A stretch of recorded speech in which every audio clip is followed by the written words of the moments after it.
안녕하세요, 풋볼 포레스트입니다. 동남아시아에서 가장 강력한 팀으로 평가받으면서 유일하게 3포트에 포함이 됐었던 베트남 대표팀이 결국 오늘 있었던 조별 라운드 마지막 경기까지 패배하게 되면서 3전 전패라는 좋지 못한 성적으로 탈락하게 되었는데, 많은 베트남 축구 팬들은 베트남 대표팀을 떠난 박항서 감독을 굉장히 그리워하는 반응들을 보이고 있습니다. 베트남 대표팀은 이번에 AFC 아시안컵에서 동남아시아 팀들이 모두 4포트에 포함되는 와중 유일하게 3포트로 배정을 받으면서 동남아시아에서는 그래도 가장 기대를 모을 만한 팀으로서 평가를 받았고, 베트남 대표팀은 1차전 일본 대표팀을 상대로 한때 2대1 리드를 잡는 등 굉장히 좋은 선전을 펼친 끝에 2대4로 패배하는, 졌지만 정말 좋은 성과를 내면서 많은 축구 팬들의 기대를 모았던 팀이었습니다. 하지만 그러한 기대는 자신들이 박항서 감독 시절 7승 2무 0패로 거의 가지고 놀았던 상대인 인도네시아 대표팀에게 패배하면서 한순간에 깨지고 말았는데, 바로 오늘 베트남 대표팀은 D조 1위를 결정지은 이라크 대표팀을 상대로 굉장히 잘 싸웠지만 결국 패배하게 되면서 이번 대회에서 3패 탈락이라는 기대 이하의 성적과 함께 대회를 마무리하게 되었습니다.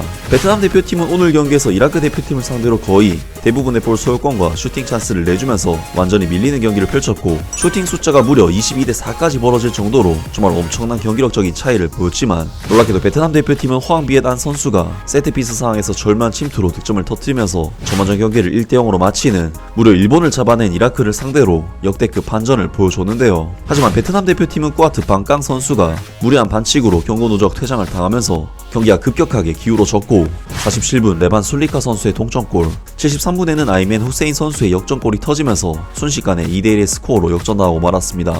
하지만 10명이 싸운 베트남은 왕년의 베트남 에이스였던 꽝아이 선수가 후반 추가 시간 집념의 동점골을 만들어냈었는데, 결국 베트남은 90+12분 후세인 아이멘 선수에게 치명적인 PK 역전골을 허용하면서 2대3으로 역전패를 거두게 되었습니다. 베트남 대표팀은 이번 경기 패배로 조별 라운드 3전 전패로 탈락을 결정짓게 되었고, 지난 2019년 대회에서 무려 8강에 올랐던 팀인 만큼 조별 라운드 3전 전패 탈락은 정말 충격적인 결과일 수밖에 없는데, 많은 베트남 축구 팬들은 베트남 대표팀을 떠난 박항서 감독을 굉장히 그리워하는 반응들을 보이고 있습니다. 박항서 감독은 패배했을 때 선수를 보호하는데 모든 책임을 졌었다.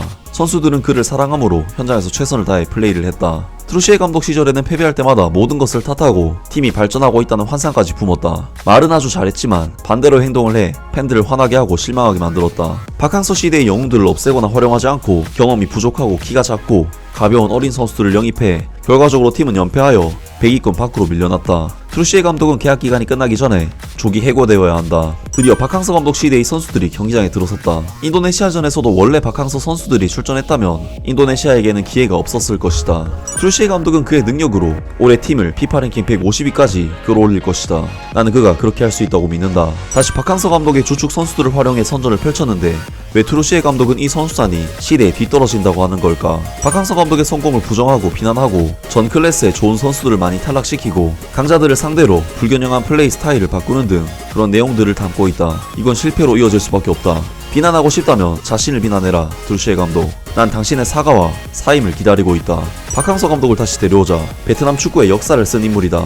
대체 트루시에 감독님과의 계약은 언제 끝나냐? 이라크는 오늘 어떤 스코어를 내더라도 베트남의 축구 수준은 최악이었다.